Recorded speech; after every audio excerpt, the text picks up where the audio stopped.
Okay, so smart objects, what are they and how can they really help you work better as an artist? What I've done is just created a simple document, and I'm going to go ahead and make another transparent layer over my background. And now if I grab my brush tool, and let's say you did just a quick doodle, like I'm just going to make kind of a potato man. Okay, so this was your drawing on this layer. And as you've used before, if you want to move him around because he's on the layer, that's perfectly fine. You know, you can rotate him, squash him, do everything. And as long as he's on that layer, it's real cool. But the problem comes with if you wanted to scale him down. So if you scale them down and say you wanted like far off in the background, well, that's cool, but now they scale down. If I wanted to bring him back up, as you know, it'll make them super duper pixelated, because when you scale them down, Photoshop literally just got rid of all that details and compressed it all in order to make him smaller. So when you brought up all that lack of detail, it's just going to magnify that, and this is the result that you get. What a smart object will do is it will actually kind of fix that problem. And let me show you how it'll do that. First, I'm going to make a new layer, grab my brush tool again, and just kind of do another drawing. Okay, this time with my layer selected, I can go up to Layer, Smart Objects, and Convert to Smart Object. This option is also found on the right hand side, the top right hand corner of your layers palette. You can click on it and go down and choose to create a smart object from there. But this time it still works just like a regular layer, and I can move it around and has transparency. But if I tried to scale it down, watch what happens. I can make it real small. Looks like a small version of it, but when I bring it up, it maintains that same original resolution that you worked with. That's because what Photoshop is doing is it's saving what's known as an instance. It's saving a copy of this drawing that you've done, this drawing layer, and it's working just with that copy. So any changes that you want to make or any movement or scaling that you do, it won't affect the overall quality of it. It just scales down a copy of it. On the other hand, if you do try to make it much bigger than the original, of course you will get some pixelation and everything like that. So when you work with smart objects, it's generally better to work with a very large resolution or a larger version of what you're working with, so then you can scale it down to the size that you want to have. So, but one downside with working with smart objects is your ability to edit. It doesn't edit the same way that working on a normal layer would. So if I grabbed my brush tool and I came over to it, you'll notice that it's X'd out. You won't be able to make any changes to it. As a matter of fact, if I tried to click, it'll give me this error and say that the smart objects have to be rasterized before proceeding. In other words, it has to be turned into a regular rasterized layer before you can make any changes to it. I'm going to hit cancel, but that doesn't mean you can't edit the smart objects layer. Here's another really cool thing you can do. If you'll double click on the little smart objects icon on this layer, it'll give you a little dialog box, and it'll saying that says after editing, be sure to save any changes that you have. And this is what it'll do. If I hit OK, another little box will pop up, and this is that saved copy that Photoshop is working from.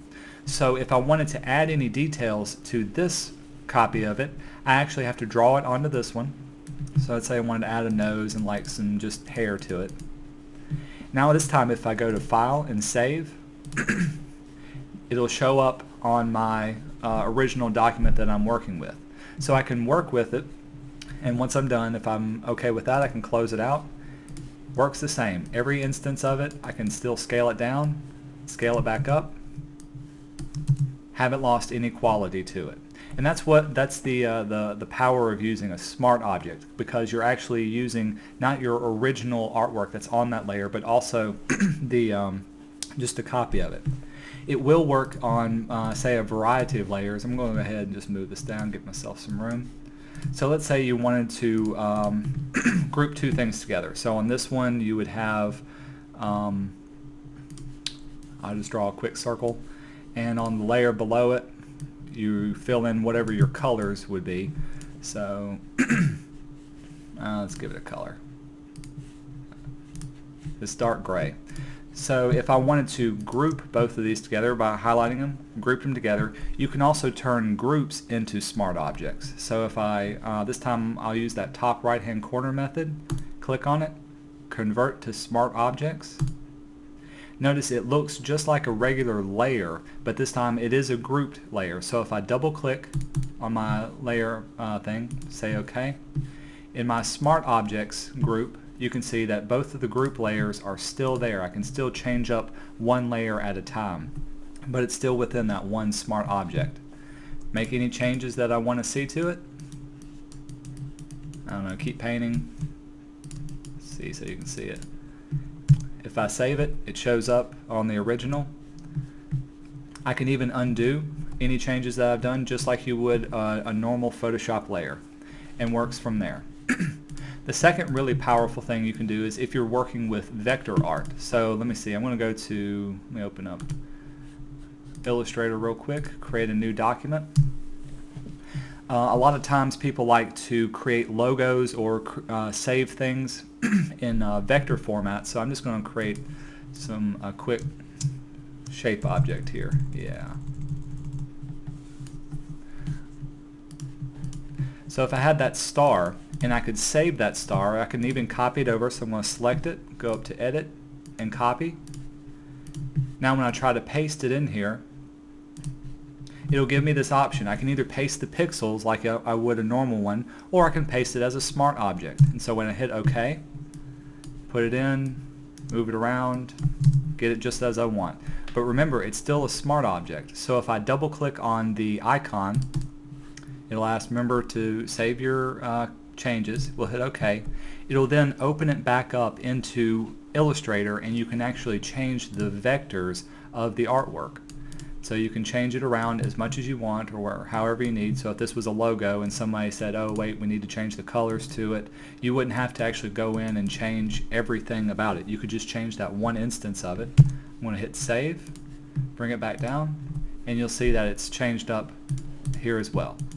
So I hope you can learn and use vector, smart objects a little bit more. It's kind of like having extra, arrow in your quiver. You won't use it all the time, and it's not the right thing for everything, but it does come in handy for a lot of new or quick uses for things, and also can add a lot of detail to your work.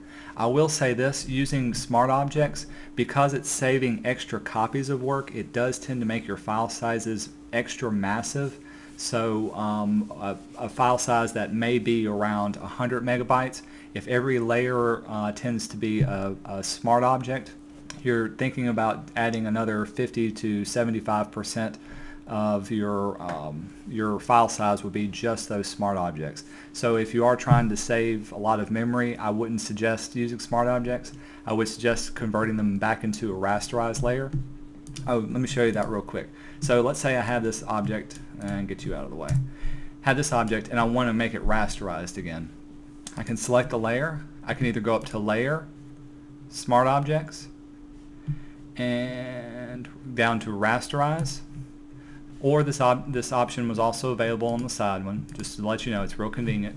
And again, it turns it into a normal layer. So this time if I wanted to scale it down or scale it back up, you can see it becomes rasterized, becomes very pixelated.